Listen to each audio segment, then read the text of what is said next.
Assalomu alaykum qadrdonlari o'tmishlar g'oyib bo'lna uchishganim bayqasanman. Mana bugun sizlar bilan yana bugungi ajoyib savollarga javob beraman. Albatta sizlardan bitta like bosishingizni iltimos qilaman. Sizning like'ingiz albatta boshqa bir insonda qandaydir foydasi tegsa albatta savobi sizga tegadi. Bilasiz. Demak, assalomu alaykum hurmatli ustoz. Meni savolim bor edi. Voyaga yetmagan o'g'il va qizlarga hayotni to'g'ri yo'lni oson, yengil tushuntirishni o'rgating. Qizim bor 18 yoshda, psixologik tomonlama yo'ldashib muomala qilishga qiynalyapman.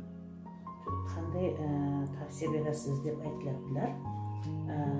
Albatta farzandlarimiz voyaga yetgan farzandlar 18 yoshdagi farzandlarimiz qandaydir ular o'zi avvalambor farzandlar yoshligidan avvalambor farzandni uzr bolaligidan psixolog kelganimdan keyin o'qib bilim olganimdan keyin tushunib yetdimki bolani avvalambor biz 3 yoshgacha to'g'ri tarbiyalashimiz kerak ekanda biz farzandimizni yoshligida tarbiyalamaymiz-ku maktabga borgandan keyin tarbiyalayman deb o'ylaymiz, lekin biz xato ekan. Biz bola 3 yoshgacha bu dunyoga kelganda bolani miyani bir yere ochiq bo'ladi, ochganda ularga qandaydir iloh bilan ular har qanaqa o'zini o'sha hayotdagi masalan gubkaga o'xshab tortar ekan, har qanaqa vaziyatni o'ziga tortib olar ekan. Qaytma vaqt kelin munosabatda, er-xotin munosabatidagi yaxshi holatlar, oilaviy munosabatlar, atrofdagi narsalar barchasi farzandimizning on ostiga dasturiga kirar ekan. Va u miyaga kirgandan keyin u shakllanar ekan. O'sha 3 yoshdan keyin u yana 7 yoshda maktab borgan 6-7 yoshida maktabga qiynar ekan, farzand qiynar ekan. Va o'sha paytda yana ikkinchi shakllantirish davriga yana kuchliroq shakllanib borar ekan farzand. Keyin undan keyin o'smirlik davri, masalan, возрастной paytiga kirar ekan 6 yoshga. O'sha paytda yanada farzand 12 yoshda bir sira nima bilar ekan, yana farzand qiynalar ekan. Shunaqa qandaydir o'sha o'sish davri keladi, qanday ba'zi jizzaki bo'lib qoladi, qandaydir hayotda mamnun bo'lmaydi hayotda, shunaqa 12 dan keyin yana bo'lgandan keyin o'tadi va 12-16 yoshgacha bo'ladi. 16 yoshdan keyin 17-18 yoshgacha albatta bolalarni yana bir marta ularni shunaqa o'sish payti kelgan bo'ladi.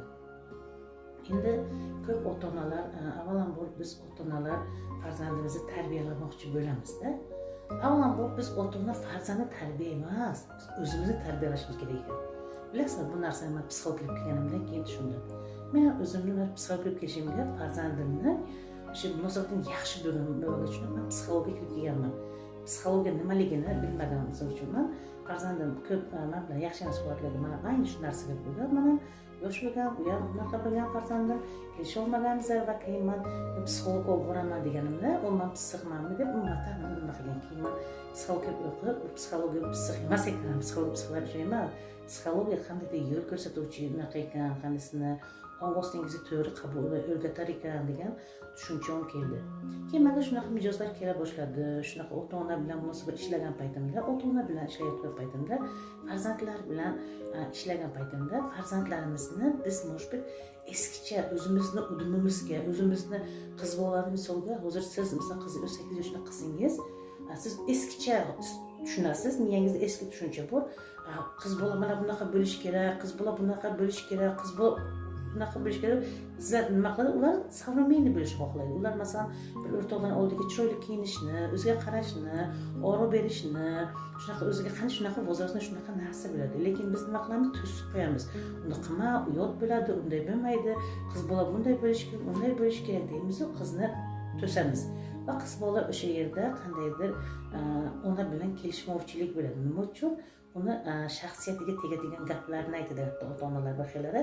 Uni shaxsiyatiga tegadigan gaplarni aytadi. Sen shunaqa qilsan, sen yomon qilsan, sen shunaqa fason bo'lib yursan, sen yomon yo'lga kirasan, sen hech kim erga olmaydi, sen erga tegsan bir kunga qaytib kelasan. bular nima? Bular hammasi salbiy, negativ so'zlar bo'lib, farzandimizni qalbiga botadigan narsa bo'ladi.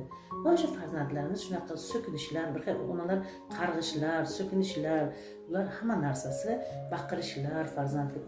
Unday falonchi keyin odamlar taqib falonchi qizni qarazur, sen qila olmaysan, udalobsan shunaqasan deb ularni qandaydir yerga urib biz farzandini boshqalarni uni ko'ziga yaxshi ko'rsatgani uchun farzand jahli chiqadi. Keyin aytadiki, o'sha payt ona bilan kelisha olmaydi. Agarda ona bilan kelishni o'sha siz bilan kelishni xohlasangiz, avvalambor siz farzandingiz bilan ona qiz emas, dugonadek bo'lishimiz kerak. Biz ular bilan farzandimiz sirdosh bo'la olsa, qiz aslida ona bilan qiz bola sirdosh bo'la olsa, qandaydir sirini ayta olsa, misol to'g'ri u sevishi mumkin, sevilishi mumkin, bu normal holat. Bizda ko'pincha sevgiga ruxsat bermaymiz. Yo'q, bizda avlodlarimizga sevgi bermagan, sevmaysan. Aslida nima uchun qiz bolalar sevib bo'ladi? Chunki har bir insonga mehr kerak. Va o'sha ota-onadan olmagan mehrni to'ldirish kerak bu inson o'zining ichidagi menini. O boshqa bir insondan oladi, boshqa tashqaridagi olamdan oladi. Chunki u oiladan mehr ko'rmayapti, ota-ona unga mehr bermayapti, jizaki ota unga mehr bermayapti. U mehrga va u tashqaridan internet telefonlarga shunaqa bir yaxshi bir bolalar, qanday nimalar, sevaman, o'ylaman, qolaman deganda qiz bolalar ko'pincha o'zi bilmagan holda sevib ularni qandaydir yanglishlar, hatto aldayotganini bilmaydi u. O uchun u qandaydir yaxshi bir farishta, qandaydir qutqaruvchi farishta deb ko'ziga o'sha birinchi muhabbat keladi. O'sha paytda birinchi muhabbati kelgan paytda ona baqir, chaqir, sen unaqa emasan, bunday deb o'sha paytda qiz bolalar o'ziga qarashni boshlaydi. Sevgi shunaqa narsaki, inson sevgandan keyin har doim bu his-tuyg'u-ku. Qachon o'sha sevgi uyg'onsa, his-tuyg'u bo'lsa, hatto erkaklarimiz ham, o'g'il bolalarimiz ham o'ziga qaraydigan bo'ladi, o'sha qizlarimiz ham o'ziga chiroyli kiyinadigan bo'ladi. Va bu yaxshi narsa, sevgi o'zasi yaxshi narsa. Biz o'sha qizimizni, misol uchun o'g'limiz sevib qolsa, birovlar sevib qolsa, biz urush qilamiz. Men o'sha sen xohlagan qizni olib bermayman, sen sevgan qizni olib bermayman, men o'zim tanlayman deb baqir chaqir qilamiz va o'g'limizni ham, qizimizni ham sevishga qo'ymaymiz. Shuning uchun ham bizda qandaydir o'sha aslida o'zimiz sababchimiz, mehr bera olmaymiz farzandimizga. Bu yana uni ustiga ustak yana unga baqir chaqir, uni o'sha mehr boshqa bir berayotgan mehrni ham uni tortish, shuning uchun ham biz farzandimizga kelisha olmaymiz. Agarda hozirda farzandingiz siz bilan kelisha olmayaptimi? Agarda farzandingiz boshqa bir inson, o'g'il bolalaringiz boshqa qizlar bilan gaplashyaptimi yoki qizlaringiz boshqa o'g'il bolalar gaplashyaptimi? Bilingki, farzandingizga mehr yetmayapti. Bu mehrni tashqaridan izlayapti. Sizdan nima uydan oladigan energiya mehrni tashqaridan olyapti. Shuning uchun u boshqa bir insonni sevib qolyapti.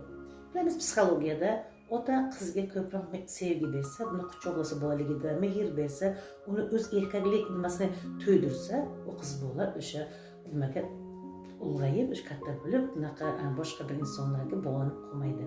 Yoki o'g'il bolani ona qancha quchoqlab, uni bag'riga bosib, unga mehr bersa, u o'g'il bola onasiga o'sha boshqa bir ayollarga, qizlarga nima qilmaydi.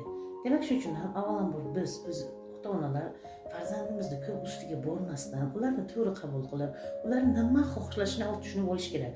O'g'lim nima xohlayapti, qizim nima xohlaysan? Undan so'rang. Sen nimani xohlaysan? Keyin sen aytganini qilamiz. Nima xohlaysan? O'shani avval aytgan, keyin o'sha aytgani noto'g'ri bo'lsa, unga boshqacha, "Xo'p, sen aytganing to'g'ridir, biz ham tushundik, lekin mana shunga shunday qilsak, mana bundan yana boshqa xil bo'ladi." Misol uchun odam masalan falonchini yaxshi ko'rib qoldim. O'sha narsani keyin do'stlashibsan, keyin sen yaxshi ko'rsan, bunaqa bo'lsa, qanaqa bola yaxshimi, oilasi yaxshimi, u seni oladimi? Misol uchun men seni onangman, men senga yaxshilik tilayman. Misol uchun qandaydir, misol u tashlab ketsa, mana shunaqa holatdan bo'lishi mumkin. Buni ham tushunib ol. Ertaga mana shunaqa holat bo'lsa, tushkunlikka tushmasliging kerak deb biz qachon farzandlarimizga ana shunaqa chiroyli tushuntirsak, albatta ular tushunadi. Yoki ularning qandaydir orzusi bor. Qanday o'qish, bilim olish, rivojlanish bordir. Ularni bilish kerak. Ular sen qaysi kasbiga sen doktor bo'lsa, u doktor bo'lmoqchi emas. Boshqa kasb yaxshi ko'radi. Qaysi kasbni ko'rsan, qizim yoki o'g'lim deb o'zingni xohlaganingga bor, o'qi, bilim ol, rivojlan, kelajaging seni qo'lingda. Sen nima bo'lishini xohlasang, o'sha ishni qil. Faqat sen to'g'ri yo'lingda yursang, men juda ham xursand bo'laman, chunki man senga ishonaman. Sen meni haqiqiy farzandimsan. Sen kuchli insonsan, sen yaxshi insonsan. Men senga ishonganim uchun ham senga xohlaganingni o'sha nima qilyapman, agar ishonmaganimga bu ishni qilmasdim deb pozitivni o'ylasa, pozitivni farzandimizga tushuntirsak, albatta ular bu uchun albatta ota-ona o'zi o'qish kerak. O'zingiz kitob o'qiganingizdan keyin farzandingizga aytasiz, kitob o'qiydi. Agar siz o'zingiz kitob o'qimasangiz, qanday qilib farzandingizga aytasiz, sen kitob o'qi deb. Avvalambor biz ota-ona o'zimiz o'qib bilim olib, qara men o'qiyapman-ku, qara men demak men qilgan ishni sen ham qilasan. Chunki men sana onang-ku.